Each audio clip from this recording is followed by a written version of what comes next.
Alors quand on se lance dans l'entrepreneuriat, on n'a pas toujours conscience, on n'a pas toujours idée que maman, papa, oncle, tante, grand-mère, grand-père viennent aussi se mêler de ça, ont un impact, ont une influence sur ce qu'on va vivre.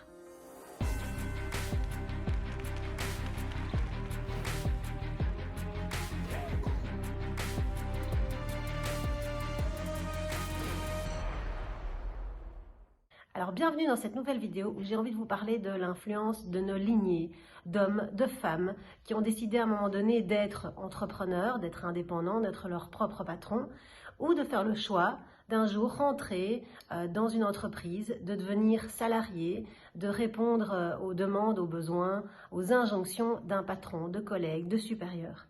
Parce qu'on ne se rend pas toujours compte aujourd'hui de ce que ça nous a apporté comme influence, comme habitude, comme croyance d'avoir un papa qui a décidé de recevoir son salaire tous les mois, d'aller rechercher sa sécurité de cette manière-là, ou d'avoir une maman qui a décidé, elle, de lancer un petit commerce, ou un grand commerce d'ailleurs.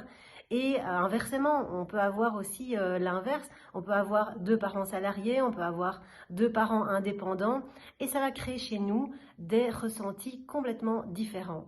Alors, il n'y a pas de vérité là-dessus, c'est pas parce qu'on a eu des parents indépendants qu'on va naturellement être à l'aise d'être indépendant, et c'est pas parce qu'on a des parents salariés que forcément on doit aussi vivre comme salarié pour ressentir cette sérénité de la sécurité au niveau financier.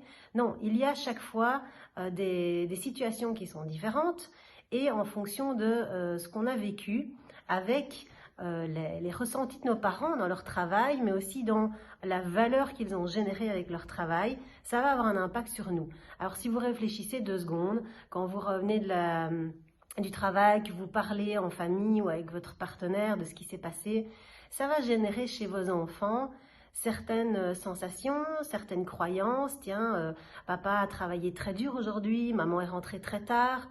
Est-ce qu'elle travaille justement à son compte pour elle ou est-ce qu'elle travaille pour quelqu'un d'autre, avec d'autres personnes?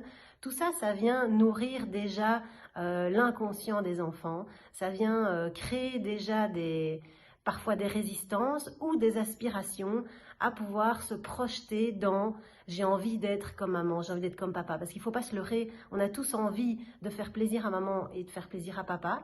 On a besoin d'être reconnu. Donc quelque part, les enfants sont amenés à ce mimétisme, faire le choix de ressembler à l'un ou l'autre.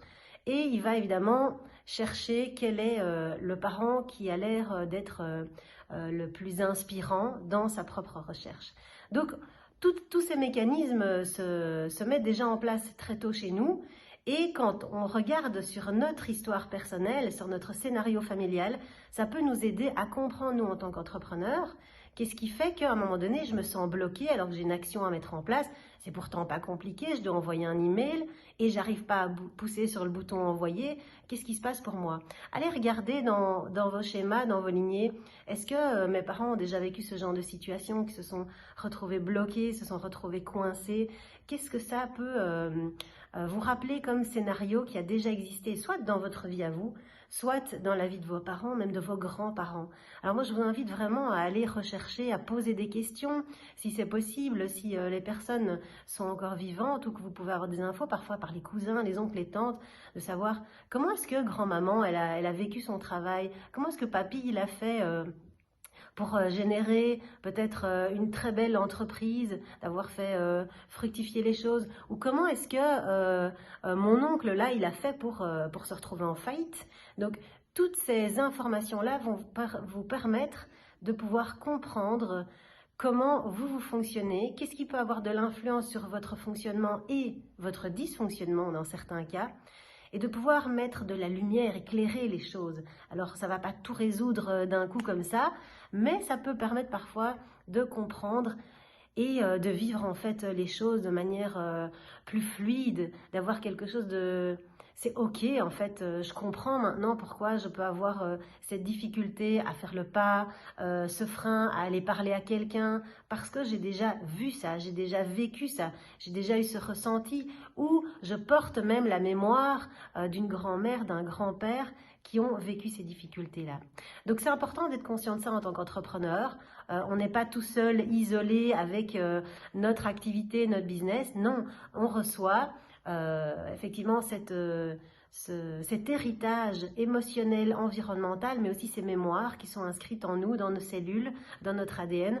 Et donc, le fait d'en être conscient peut être vraiment une pépite, une ressource pour vous aider à avancer sur votre chemin. Voilà, c'est ce que je voulais vous partager aujourd'hui. Alors, laissez-moi en commentaire sous la vidéo ici.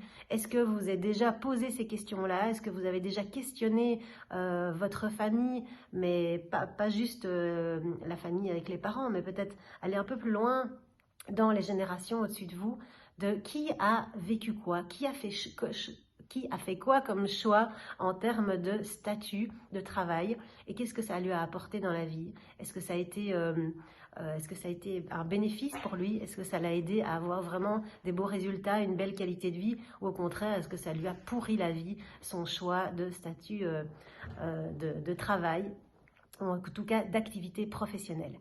Voilà, j'espère que cette vidéo vous a plu.